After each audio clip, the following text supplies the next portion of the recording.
Ok, buenas noches. De manera más formal, ¿qué tratamos la última clase?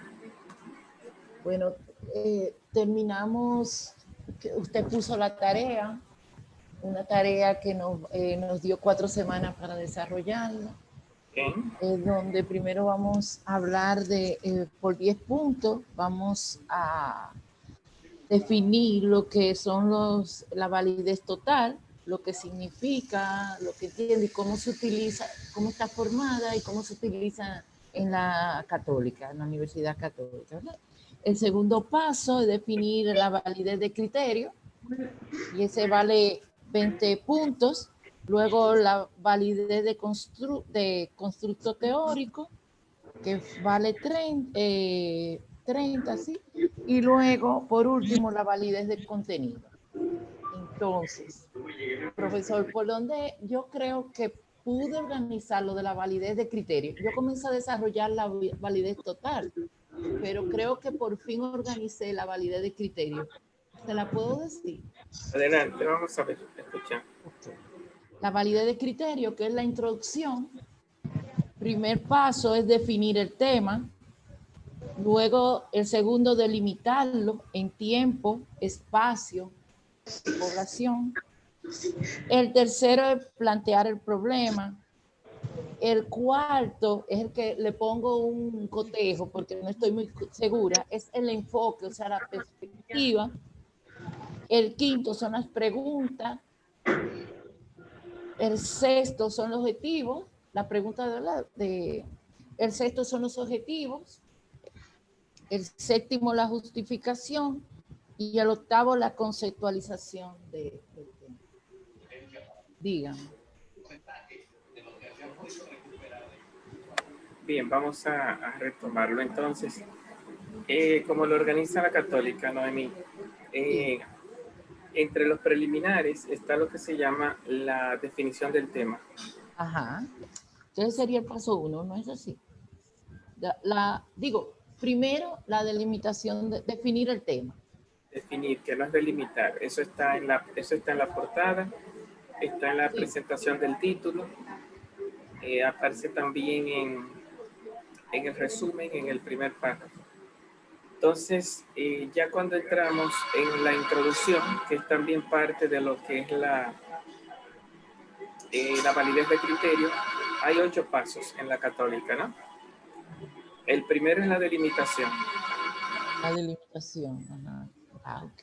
Ya la definición se supone que está en la hoja con el título y en la portada y en la carátula. La definición, porque la definición es esos 3 pasos que le hemos llamado objeto, aspecto y enfoque.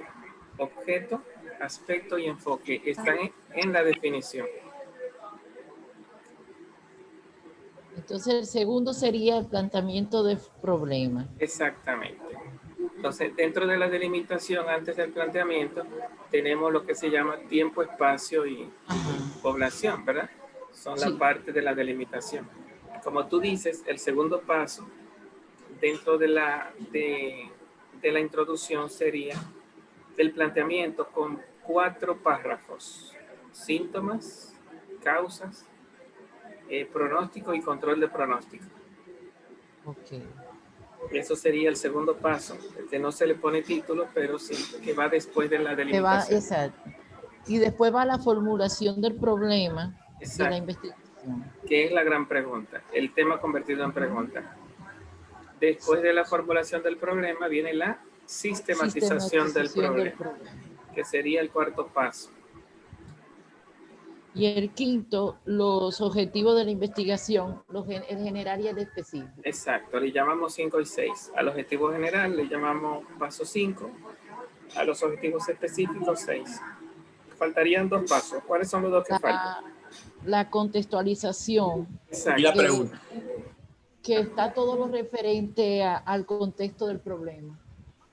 Lo que, o sea, la contextualización es el barrio, la institución, así, o sea, darme una semblanza del lugar donde tú estás yendo a hacer la investigación.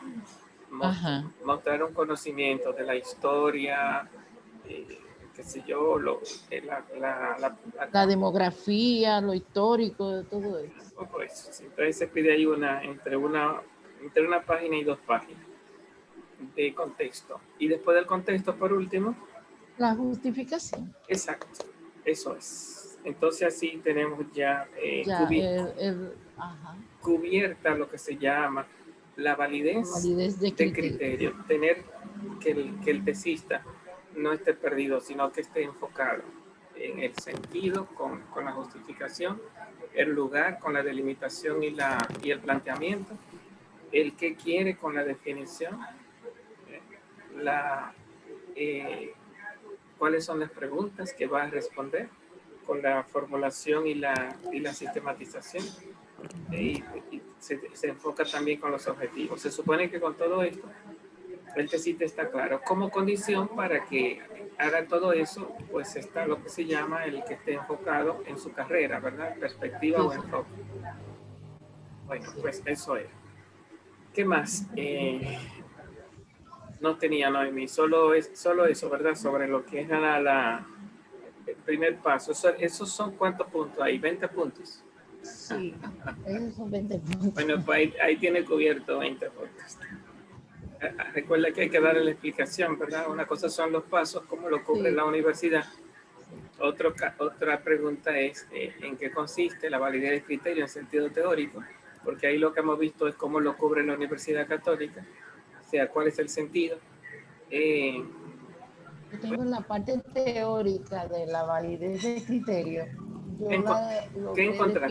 ¿Qué encontraste ahí? Vamos a ver si coincide con lo que yo entiendo. La validez de criterio evalúa si una prueba refleja un cierto conjunto de habilidades o no. Es decir, a través de este criterio se juzgará la validez de la investigación. Mientras más se relacionan los resultados del instrumento con la medición de los criterios expuestos, mayor será la validez. Para medir el criterio de validez de una prueba, los investigadores deben compararlo con un estándar conocido o con él mismo. Comparar la prueba con una medida establecida recibe el nombre de validez concurrente y probarla durante un periodo de tiempo se denomina validez predictiva. Yo lo dejé ahí porque traté de pasar entonces a la distribución de los pasos y ver cómo comparaba los pasos con este criterio. A mí me pareció que el primer párrafo lo podemos lograr a través de los 8 pasos expuestos, que es cuando dice que mientras más se relacionan los resultados del instrumento con la medición de los criterios expuestos, mayor será la validez.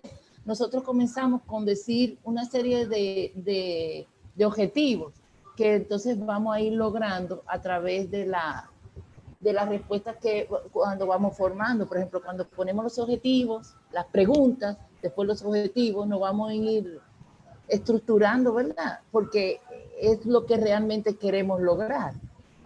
No sé si me di a entender. Yo creo que sí, pero la teoría no es aceptable, ¿no? Para lo que es la validez de criterio, porque en el momento que tú me hablas de validez de instrumento, que eso es parte de la validez, claro, pero eso no es validez de criterio. La validez de criterio, fíjate que los pasos que hemos visto, ahí no hay instrumento. Los pasos de la introducción y la definición, ahí no hay instrumento. Eso ya pertenece a la validez de contenido, cuando uno va al lugar de los hechos, al campo. Recuerda que un primer tipo de validez es el anteproyecto, que el tesista esté claro lo que quiere. Un segundo tipo de validez sería la teoría recogida en los libros, ¿no? El constructo teórico. Y un tercer tipo de validez es ir al lugar de los hechos, al campo, a la observación, a aplicar instrumentos. Entonces, hay un conjunto de confiabilidad que garantizan lo que es la validez de contenido, de la población, la muestra, el instrumento, el conteo de la... Una cosa es evitar que entren lo que se llaman vicios por la aleatoriedad y otra cosa es el número de la muestra. Todo eso es parte de lo que se le llama validez de contenido. Ahora, aquí ahora mismo estamos en la validez de criterio. Entonces, ante la pregunta, ¿para qué sirve la validez de criterio? Fíjate, tal vez no es que vayan a encontrar mucha teoría sobre eso, pero eso es una forma de subjetivizar. O sea, no cualquiera puede hacer comenzar a hacer una tesis. Tiene que ser alguien de la carrera, que por lo menos haya pasado 8 semestres y entonces esté en término, lo cual le garantiza, porque yo no puedo venir a hacer una tesis médica si yo no soy médico.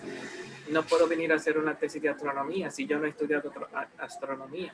O sea, el que está hábil para hacer preguntas que resulten aceptables dentro de esa área es el que de alguna forma se le llama el iniciado, el que está de término.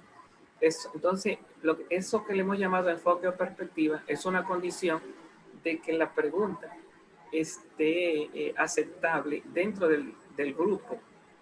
Un segundo elemento es también que esté familiarizado, lo cual también se garantiza con lo que se llama la perspectiva o el enfoque, con que esté familiarizado. O sea que tiene que buscar, antes de definir el tema, tengo que buscar, realmente tengo que ampliar entonces la bibliografía, porque casi los libros que tengo aquí me mostraban como instrumento.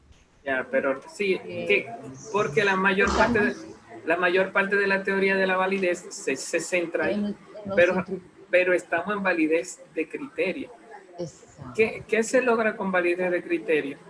Que eliminar prejuicio, eliminar la intervención subjetiva del tesista, que no sea un capricho, que utilice el lenguaje propio de la profesión, que utilice el lenguaje propio de los expertos, de los especialistas, que no esté inventando.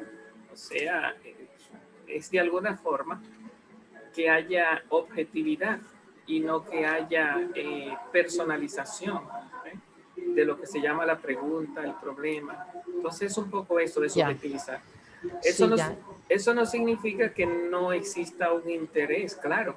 Hay un interés que se expresa en la justificación, pero el hecho de que tú lo formules, lo diga de una manera en forma de pregunta, lo diga de otra manera en forma de objetivo, lo diga de otra manera en forma de anuncio, lo ubique. Entonces todo eso va diciéndonos que tú lo estás pensando de distintas maneras, lo estás confrontando con los hechos, lo ha confrontado con tu propia profesión, con tu propia expertise, y después se supone que eso se va a purificar más cuando tú entres a la teoría, porque tú no puedes hacer la hipótesis sino hasta después de la teoría, en la cual tú afinas, precisa. O sea que la validez de constructo teórico también te va sacando de que tú estés inventando, que tú estés creando, como si tú fueras un doctor, un doctrinólogo, una doctrina nueva desde tu propia subjetividad. O sea, está confrontado con la teoría, utilizando los pensamientos sé yo, de los expertos. Al mismo tiempo, se supone que como tú eres del área, utiliza los términos propios de esa problemática. Bueno, entonces, ve a ver. Esa validez de constructo teórico me sirve para justificar, diríamos, mi validez de criterio. Si la encadeno, no sé. Sí, eso estábamos afirmando, Víctor, ¿no? Afinarla, precisarla, porque no es lo mismo que yo desde mi expertise haga una formulación del problema, delimite, precise, a que yo lo confronte con los expertos, con lo que ya han escrito sobre eso, ¿no? Entonces, cuando yo lo confronto, se supone que miro las publicaciones anteriores, es lo que se llama antecedentes de la investigación, miro los conceptos que hay en los diccionarios, en los libros, o sea, que purifico mi propia forma de entenderlo con el lenguaje más oficializado, con el lenguaje más profesionalizado, el que está más preciso en los documentos, qué entienden los expertos con respecto al lenguaje que yo estoy utilizando. Y también trato de responder mis preguntas viendo lo que han dicho los expertos. Eso es lo que se llama el marco teórico. O sea que cuando yo introduzco o o entro en lo que se llama la validez del constructo teórico, que no es más que la revisión de la literatura, yo estoy desubjetivizando mucho más, ¿verdad? O sea que ambas cosas entran en que no se vean, no se vea la información que yo estoy buscando, no se vean dañada, no se vea afectada por la subjetividad, sino que de alguna forma estoy saliendo de mis juicios, de mis valores, de mi ideología y estoy pasando la prueba del método, con lo que se llama la validez de criterio, utilizando el lenguaje adecuado, afinándolo, y la validez de constructo teórico, pasando por el lenguaje de los expertos. Y después de eso, como quiera, tengo que entrar en un contraste con lo que se llama aquellos que van a evaluar o a juzgar de frente al tribunal de tesis y de frente al asesor de tesis. Todo eso se supone que es un evitar el que tú estés afectando la validez con tu propio juicio personal, con tu propia ideología. O sea, Ya esa parte de contrastar con los evaluadores, ahí entra el tema de la validez de contenido, entonces. la validez de contenido es el buscar en el campo los resultados de la investigación. Digamos que es el diseño, obedece al diseño de la investigación. Pero, ¿A cómo pero yo yo voy creo, Adelante, Nemi. Adelante, Nomi. yo creo que para ir un poco en orden, debemos hablar de la validez del constructo teórico, porque si nos vamos para la validez de contenido, no podemos como De enredar un acuerdo. Sí, sí, de acuerdo. Vamos entonces, vamos a la validez de constructo de teórico. constructo teórico. Entonces, profesor, aquí vamos a ver. Dice que, usted decía la semana pasada que la validez de constructo teórico está formado por el marco de referencia. Y en el marco de referencia aparecen los diversos aspectos del tema que vamos a estudiar. Entonces, está dentro del marco de referencia, está el marco de antecedentes. Ahí se hablan de los hallazgos de otras investigaciones. Se habla de los objetivos que se parecen, la variable y la metodología que se usó. Entonces, después está el marco conceptual. Que aquí en el marco conceptual se habla fundamentalmente de la bibliografía consultada.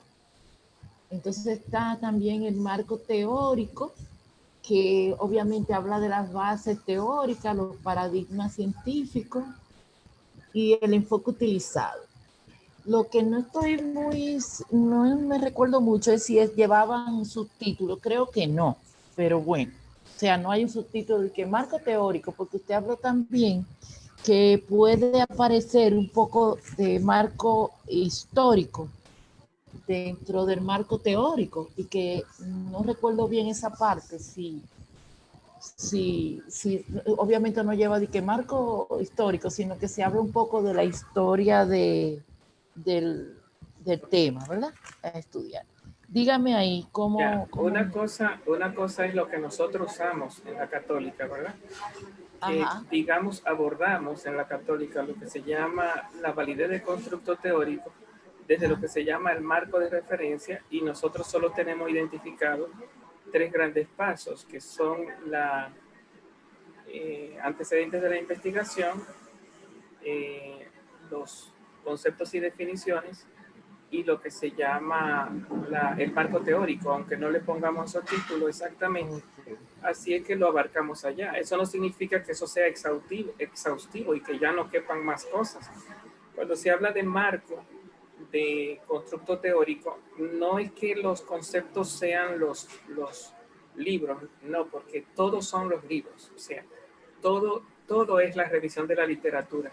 como diría Sampieri, y todo el marco de referencia, tanto los antecedentes de la investigación, como la teoría, como los conceptos. Ahora bien, ¿qué otros elementos caben, aunque nosotros no lo estemos precisando en nuestra universidad? Lo que ya hemos visto como el marco teórico, ¿no? Que no es lo mismo que antecedentes de la investigación. Los antecedentes de la investigación es qué tesis se han hecho, qué investigaciones, trabajos se han hecho que vayan por la línea del tema que yo estoy trabajando, para que me hablen un poco del estado de la cuestión, ¿no? Hasta dónde se ha llegado. Entonces, una cosa son los antecedentes, otra cosa es el marco teórico, o sea, del tema que yo estoy trabajando, cuál es la historia de ese tema. Otra cosa, cabe ahí también lo que se llama los antecedentes históricos. Exacto, que es lo que usted dijo la semana pasada. Es otra cosa que tampoco nosotros consideramos en nuestra universidad. Se puede poner, pero no lo ponemos ni como título ni como exigencia. ¿Cuál es la historia del problema? Recuerda que no estamos hablando de una historia del problema si no es consultando la teoría que explica, porque todo esto es consultar la teoría. Por lo tanto, no me estoy yendo al lugar de los hechos, sino que me estoy yendo a los libros, a los documentos. Entonces, la técnica que estoy utilizando es la revisión documental en toda esta parte que se llama la validez de constructo teórico. Entonces, pero entonces podemos decir, la validez del constructo teórico está formada el marco de referencial y los tres marcos principales, que son el de antecedentes, el marco de referencia, ¿verdad? Entonces, dentro del marco de referencia, el marco de los antecedentes, el marco conceptual y el marco teórico para la tesis de la católica. Fíjate que eso solo responde a una de las preguntas, que es la última: ¿cómo lo aborda la universidad? ¿Cómo lo abordamos nosotros? De todas formas, si uno pregunta en qué consiste, habría que, ya hemos visto la explicación, que es la revisión de la literatura, ver a ver lo que dicen los expertos, lo que dicen los documentos, que ya han visto y han probado esas teorías, y ahora cuáles son sus elementos. O sea, entre las cosas que no vemos directamente, que cubrimos nosotros, está lo que hemos llamado el marco histórico, ¿verdad? Ajá. Está también está lo que se llama los antecedentes históricos, que tampoco nosotros lo cubrimos así de forma técnica con un título. Antecedentes históricos, porque no es lo mismo antecedentes de investigación que antecedentes históricos. Exacto.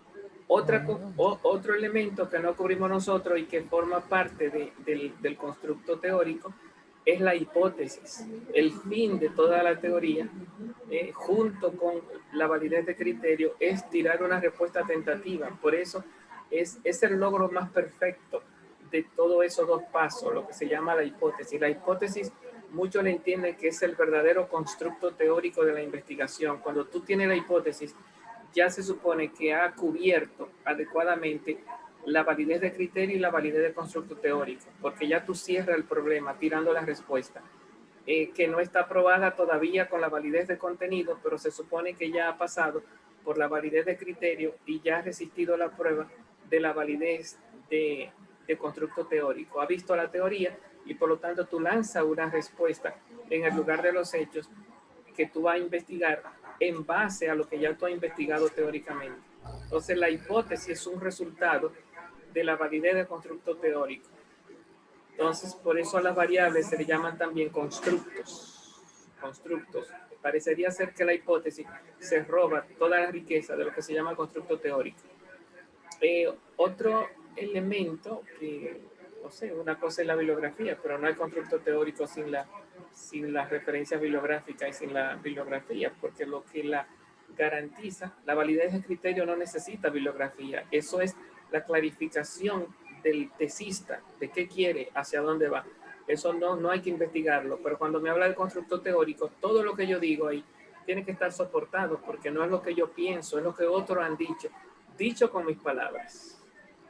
Todo esto que estamos viendo, la teoría, los conceptos, los antecedentes, todo eso tiene que estar son ideas que yo encuentro, pero dichas con mis palabras. Entonces, podríamos decir, profesor, que después que definimos todos los marcos, todos los antecedentes, la teoría, entonces aparece la hipótesis, que como usted dice, es el resultado de la validez del constructo teórico. Exacto. Otro elemento que no es bueno que pierdan dentro de la validez del constructo teórico, que nosotros lo tenemos así más o menos, dependiendo de quién lo haga, es lo que se llama las definiciones. O sea, hay dos tipos de definiciones en metodología que forman parte también de esta validez. Se llama la definición conceptual de la variable y la definición operacional de la variable. O sea, yo creo que con eso ya hemos abarcado. De la variable. La definición conceptual de la variable. Ajá. Y la definición operacional de la variable. Entonces, cuando estamos hablando de lo que se llama los conceptos y definiciones, ahí cabe lo que se llama el definir los componentes de la hipótesis o los componentes de los objetivos. Nosotros ahí, ¿qué le pedimos al tesista en la universidad?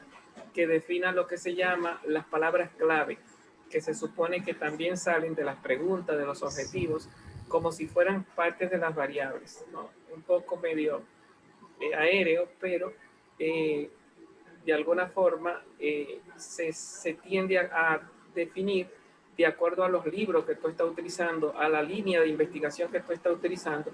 Tú defines esos conceptos que son las palabras, llamadas palabras clave.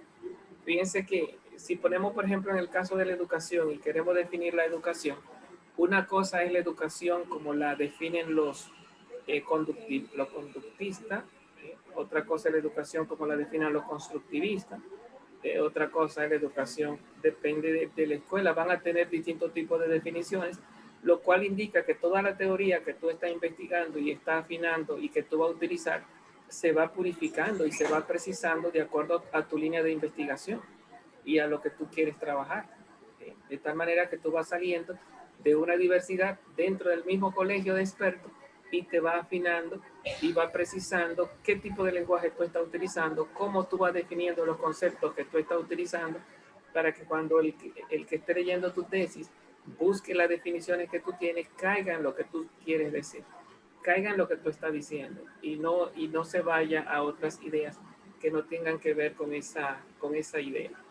Entonces ahí está lo que se llama dentro de lo que se llama la validez de constructo teórico, está las definiciones de las palabras clave, las definiciones de las palabras que tú más utilizas, también está la definición operacional. María Guerrero, que nos tiene ahí levantada la manita. Díganos, María. Gracias, profesor. ¿Cómo está usted? Bien, gracias a Dios. Qué bueno. Tengo una pregunta, un poquito fuera del contexto, pero está encaminada. Cuando trabajamos en monográficos y tesis, yo particularmente hago una ligera diferencia en cuanto a la estructura del trabajo.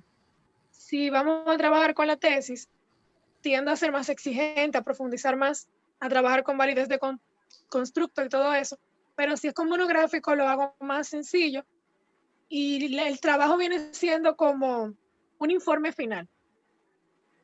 Ya. Deme su opinión al respecto, por favor. Dime primero cómo tú diferencias el monográfico y la tesis. Bueno, como sabemos que el monográfico básicamente dura unos 3 o 4 meses como máximo, y la tesis ya se lleva un proceso de unos 6 meses a un año.